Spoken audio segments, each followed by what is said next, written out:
What's up, guys? So today I'm looking at a trade. Got some interesting stuff here, a lot of little bonuses. So first, the notes. Read on camera.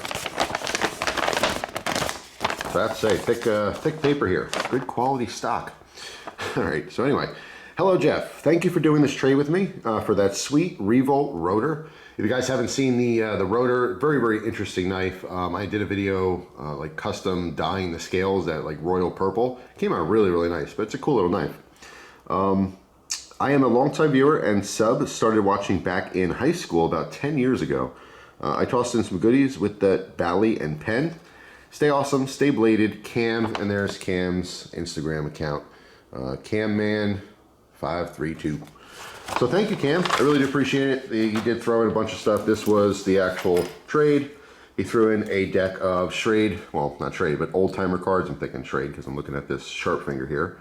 But these are super cool. I don't think I have this deck. I've seen this a bunch. I've seen this on Smoky Mountain Knife Works. I've seen it on BladeHQ. So that is just super cool. There are a couple knife brand decks like Kershaw. In fact, BladeHQ they did a series of them, I think. I want to say they did like some Benchmade and Spyderco and all kinds of stuff. But that is super, super cool. So I really appreciate that. Then sent a key bar decal, which is awesome. Still own a key bar. I don't use it that much. Mostly just because my key situation, having a key fob for me kind of throws off the whole key bar thing. I love the idea of a key bar. I wish I just had like 4 keys and I could use a key bar. But the fob, it adds bulk. And for me, it doesn't make sense when you have a car fob. But if you want to separate, house keys and stuff or physical keys from, a fob and tools, that would make sense if it was different. Who knows? Maybe I'll play around with it more in the future. But I love mine. I did have one that I kept that I will always have that I got at Blade Show, which is just super cool. So then we got some interesting Kit Kats here. So this looks like one from overseas somewhere. I don't know what kind of writing that is. Maybe Japanese? Who knows? Peach Parfait. Which is, luckily it's in English there too. That sounds really good. I've never heard of that before. Peach Parfait flavored Kit Kat. And 2 lemon crisp Kit Kats.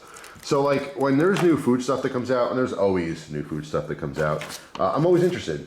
Like when, there's a new chip and new candy bar and new sandwich from some fast food place. I always, used to try that kind of stuff. I love keeping up with those new trends, and half the time it's really good, half the time it just sucks and it's just gimmicky.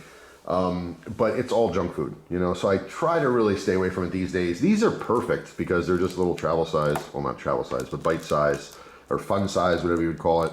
Little treats. So it's just a bite and a half or whatever. So that's actually really cool. I will definitely enjoy these. But yeah, I love trying different things. Anyone who knows me knows that I'll try anything once. Well, I shouldn't say that because you'll come up with some pretty ridiculous, weird things. However, if it seems logical, like, something that's actually edible, I would certainly try it at least once. Almost anything. I'm very adventurous when it comes to food and stuff. So thank you. I do appreciate that. And then we have a little lollipop here. It says Big Big. Doesn't look all that big, but we got the Big Big here. Tutti Frutti. I've never had this brand, so that's cool too. Thank you very much for that. So on to the actual trade. First we have a FHM. So FHM stands for Filipino Handmade. So this one is double-edged, all right?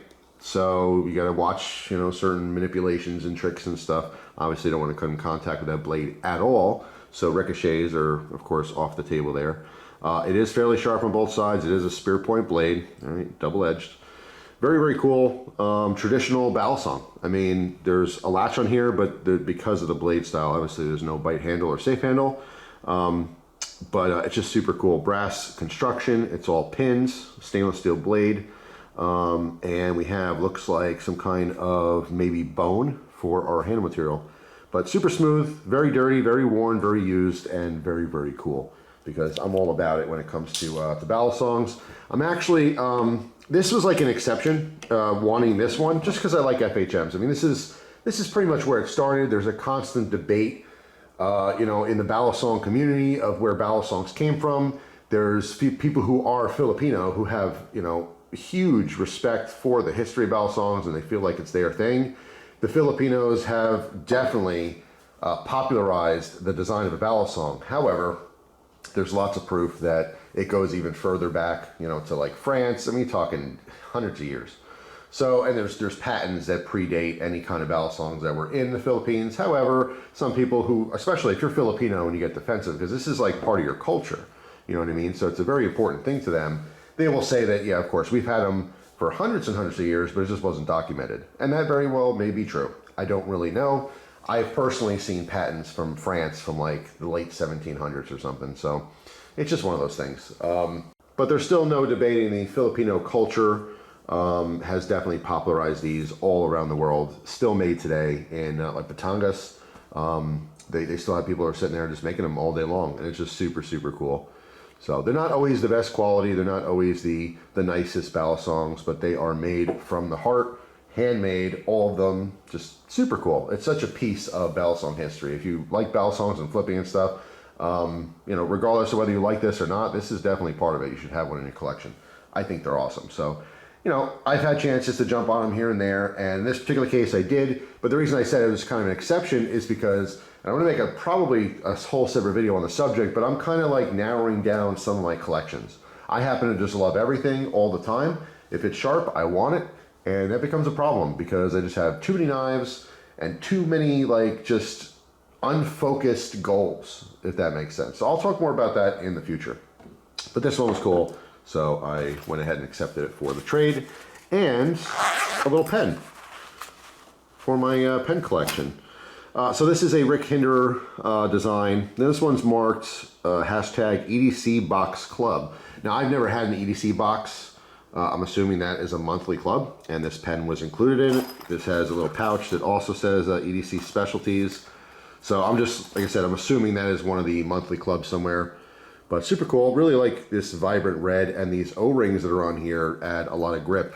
All right, so we have a little pocket clip on the top. Definitely needs to be greased up or oiled up, a little squeaky, but cap screws on the back. And there we go, we got our pen. Then sign my name. I don't know about the insert, it skips a little bit. I did use this just a second before I started the video. So I zoom in on my chicken scratch autograph, you can see how it skips a little.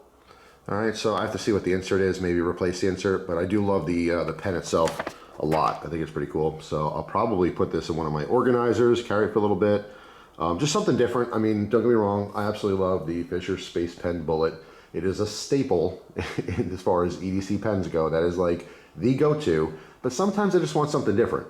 Even though this may not work as well, it's just different, you know? You gotta change it up sometimes, you know? Variety is the spice of life. So yeah, that is pretty much it. That is the trade. Ooh, gotta get a little oil in there. But yeah, I really appreciate it. Thank you so much, Cam. I hope you enjoy your rotor. It is a very cool knife, and I'm going to be shipping that out today. So that's all for this one, guys. Thanks for watching. Hope you have an awesome day. Let me know down in the comment section if you picked something up lately in a trade. You guys know I do trades constantly. But that is it for now. Thanks for watching. Hope you guys have an awesome day, and I'll see you tomorrow with a brand new video. Take care.